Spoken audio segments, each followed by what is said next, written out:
Assalamualaikum warahmatullahi wabarakatuh. Welcome back to my channel. Welcome to Fathia Bias channel. Halo semuanya, apa kabar? Hari ini aku akan memberikan sebenarnya kayak pengen sharing aja berdasarkan pengalaman aku beberapa bulan ini, terutama ketika lagi pandemi ini. Aku tuh mengalami yang namanya maskne. Maskne itu adalah mask acne, jerawat yang timbul akibat kita menggunakan masker. Terutama karena di saat pandemi ini kita kan diwajibkan untuk menggunakan masker. Nah, muncullah tuh kan jerawat-jerawat. Oke, di sini aku mau kasih lihat ini muka aku sekarang masih jauh dari sempurna, aku tahu. Tapi alhamdulillah banget apa yang udah aku lakukan ini lumayan merubah dan kayak memperbaiki maskne aku. Jadi makanya aku pengen sharing banget sama kalian, dan kalian tuh banyak banget langsung nge-DM aku di Instagram aku namanya @fathia. Pada nanya, "Kak, itu kenapa mukanya bisa langsung cepet kayak membaik gitu?" Dan ya akan aku bocorin untuk kalian semua di sini. Oke, langsung aja. This is not a sponsor video. Aku mau kasih tau lagi, ini nggak disponsorin sama siapapun. Aku hanya benar-benar akan sharing pengalaman aku selama berbulan-bulan ini, selama pandemi ini. So ya, langsung saja.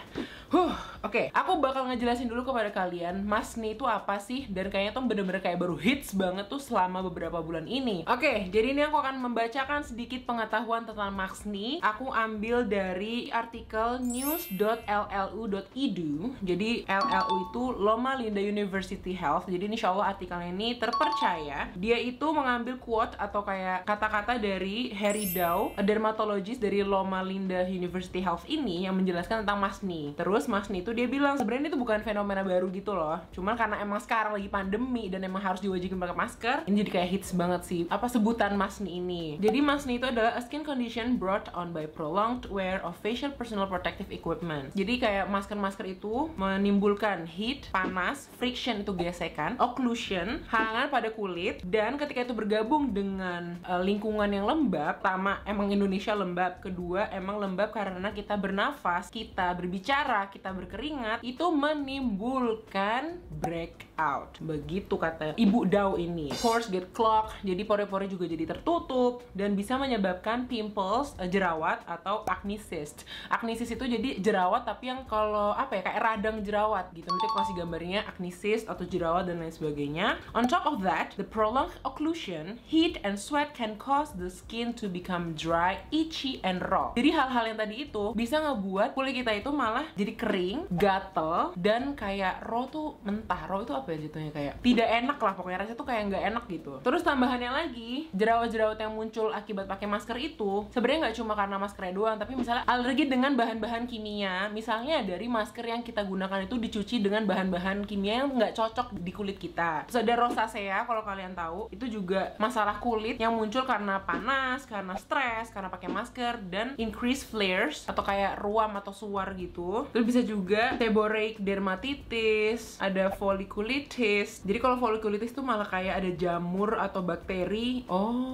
Tapi itu sih lebih di hair follicle gitu. Nah, itu adalah penjelasan tentang maskne, dan sekarang aku akan membeberkan atau memberikan pengetahuan aku berdasarkan pengalaman yang udah lakukan selama berbulan-bulan ini untuk mengurangi maskne tersebut. Yang pertama adalah di aku pribadi itu kalau bisa dikurangin menggunakan masker-masker yang berbahan kain, karena di aku pribadi ketika aku menggunakan masker kain itu jauh lebih gampang banget kegesek dengan muka, karena kan bahan kain itu kan nggak semuanya bagus ya. Tapi kalau kalian mendapatkan masker kain yang bagus, please pakai masker kain. Cuma maksud aku ada bahan-bahan yang nggak cocok di kulit, dan ketika kegesek tuh malah jadi breakout. Di aku pribadi ada banget contoh-contoh kain yang emang nggak cocok di aku gitu loh, dan malah bikin kegesek terus jerawatan, malah breakout. Udah gitu, apalagi kalau misalnya masker kainnya itu kalian cuci dengan deterjen biasa. Aku ngaruh banget ketika aku ngerubah deterjen masker aku. Maksudnya kayak ketika aku nyuci masker, aku merubah bukan cuma pakai deterjen biasa, tapi aku rubah jadi deterjen bayi. Maka itu adalah tips yang akan aku rekomendasiin. Kalau kalian mau pakai masker kain, dimana aku juga masih pakai masker kain, aku mencuci masker kain ini dengan deterjen bayi. Salah satunya aku bisa ngerekomendasiin si Sweet Sal Baby Fabric Detergent ini,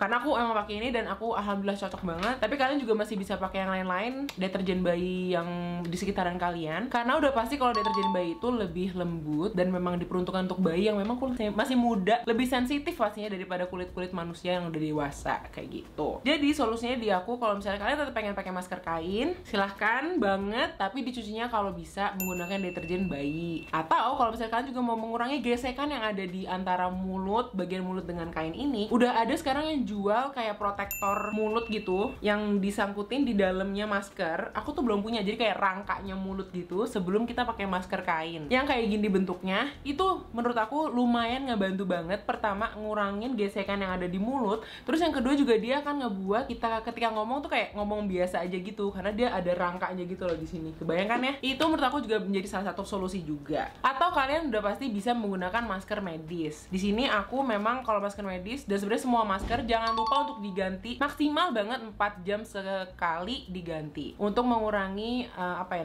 timbunan dari bakteri atau virus atau apapun yang ada di situ gitu ya. Makanya kenapa aku juga selalu bawa tempat ini adalah tempat masker, dan aku selalu bawa meskipun aku pakai masker kain, aku tetap bawa ini sebagai penggantinya kalau emang lagi kayak 4 jam sekali aku lagi di luar ya aku ganti. Ini isinya biasanya aku bawa minimal 3 sampai 5 di dalam ini, ya kan, lumayan banget ya. Terus tipis, ini belinya aku di Shopee, jadi gampang banget. Di Shopee lah pokoknya, banyak lah tempat masker gini-gini. Oke, itu adalah tips yang pertama. Tips yang kedua adalah ketika kalian sudah merasakan ada maksni, hal pertama menurut aku yang paling harus kalian hindari adalah penggunaan make up. Itu menurut aku sangat ngebantu untuk meredakan dan kayak menenangkan jerawat-jerawat yang ada di sini dulu gitu loh. Karena udah pasti kalau misalnya make up itu bisa menutup pori-pori. Misalnya kayak make up aja udah bisa menutup pori-pori, terus ketika kita pakai masker, semua yang terjadi di dalamnya itu panas dan lain sebagainya, ngomong, berkeringat dan lain sebagainya, malah jadi makin pori-porinya tertutup, makin malah jadi bikin jerawatan dan makin parah. Jadi menurut aku ketika kalian lagi ada maskni, berhenti menggunakan makeup dulu. Kalau kalian mau pakai makeup nggak apa-apa, mungkin bisa pakai di sini ke atas gitu, dari hidung ke atas kalian pakai, tapi di bagian sini mungkin kalian pakai setipis mungkin yang bisa kalian pakai gitu. Oke, lanjut lagi ke tips yang selanjutnya. Kalau kalian udah ada maskni, itu hindari dulu penggunaan produk-produk yang ada aktif ingredientsnya kayak vitamin C aktif atau retinol aktif atau kayak salicylic acid. Pokoknya sesuatu yang aktif ingredients itu kurangin dulu, dan malah perbanyak sesuatu yang melembabkan dan menenangkan seperti kayak centella asiatica atau hyaluronic acid untuk menenangkan jerawatnya dan ya nggak makin parah aja gitu. Misalnya aku aja pribadi selama bertahun-tahun nih aku tahu, dulu tuh ketika aku lagi jerawatan, aku pengennya pokoknya nggak mau tahu harus gue kasih AHBHA, kasih apa, malah kok nggak bersih-bersih. Tapi ketika aku ngelakuin kayak oke, kita tenangin dulu, kita kasih centella asiatica, kita hyaluronic acid, kayak kita tenangin dulu kulitnya, jauh lebih cepat kulit aku membaik dibanding ketika aku kasih kayak harsh ingredients gitu loh, kayak AHBHA, aku kayak di scrub atau sebagainya. Aduh, please don't do that. Terus tips selanjutnya juga, ketika kalian lagi maskni ini, kurangin banget step skincare kalian. Yang biasanya kalian pakai step kalau misalnya pagi tuh 7 step gitu ya, dari mulai cuci muka, ada toner, essence, serum, terus moisturizer, face oil, apa segala macam. Menurut aku kurangin dulu, pakai aja 3 basic steps aja. Yang pertama, cuci muka itu wajib banget. Jangan sampai ngerasa kalau misalnya kalian pakai masker karena ketutupan jadi nggak mau cuci muka.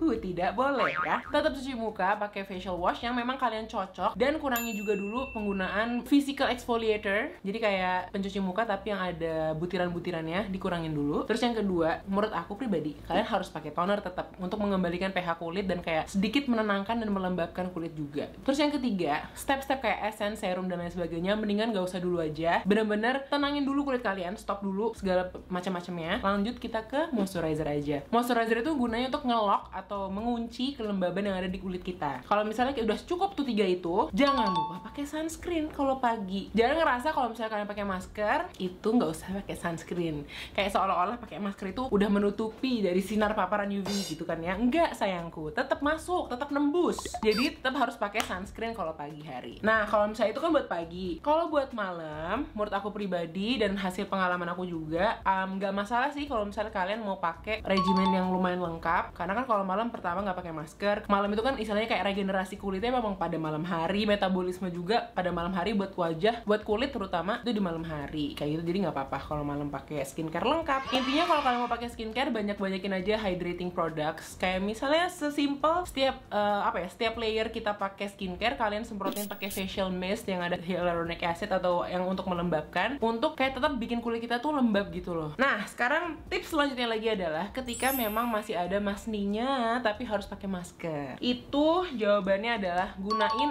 acne pimple patch di jerawat-jerawat kalian sebelum pakai masker. Kenapa? Logikanya adalah kalau kalian pakai acne pimple patch, jerawat kalian itu akan terbatas atau terhalangi oleh si acne pimple patch dan nggak bakal kegesek sama masker gitu. Bayangin kalau nggak ditutupin, itu jerawat kalian yang lagi meradang kegesek sama masker, lala ya. Pertama makin radang, kedua makin melebar, ketiga makin sedih, makin nangis gitu. Jadi makanya kenapa kalau kalian lagi jerawatan, nggak apa-apa ditutupin aja pakai acne pimple patch, kurangin pakai makeup, terus kalian pakai masker, insya Allah membaik. Oke, dan ini adalah tips terakhir yang justru menurut aku paling penting dari semua tadi tips-tips yang aku sebutin di sebelum-sebelumnya. Karena tips-tips yang tadi itu kan lebih ke eksternal gitu ya. Nah, kalau yang sekarang ini adalah yang internal dan menurut aku yang paling penting. Yang pertama, kalian harus udah pasti memperbaiki pola hidup kalian, pola makan kalian, pola tidur kalian. Itu biasanya yang paling ngaruh banget soalnya. Istilahnya kalau misalnya kalian udah lagi masni, terus kalian malah tidurnya pagi, kagak sembuh-sembuh, mohon maaf gitu kan ya. Udah gitu di bagian sini adalah bagian emang buat hormonal acne gitu kan. Bayangin aja, makin stres, kita stres gara-gara masni, jadi bukan cuma masni doang, jadi hormonal acne juga karena makin numpuk di sini segala macamnya kayak gitu. Olahraga yang teratur juga, sama yang paling penting juga minum air putih yang banyak. Jadi istilahnya nggak cuma dari eksternal doang aja kita bener-benerin, tapi dari internalnya juga harus bener-bener dibenerin biar malah dia keluar sendiri gitu. Make sense kan? Make sense menurut aku. Oke, sebenarnya untuk tipsnya udah segitu aja. Jadi kalau misalnya nanti ada yang kurang bakal aku kasih di sini atau aku tulis di description box, tapi harusnya sih udah semua ya. Dan ya udah segitu aja. Kalau misalnya kalian ada yang masih belum ngerti, silahkan banget komen di bawah biar aku ntar bisa bales juga. Terus kalau misalnya ada yang mau request aku bikin video apa lagi, boleh banget juga. Mau komen apa? Boleh, silahkan. Mau apa? Silahkan. Apa? Silahkan. Oke? So yeah, thank you so much for watching my video. Don't forget to like, comment, and subscribe. Don't forget to tell your mom, your sister, your siblings, your friends, and everybody to like me and to subscribe me. Don't forget to always watching my video and see you on my next video. Bye. Assalamualaikum warahmatullahi wabarakatuh. Dadah.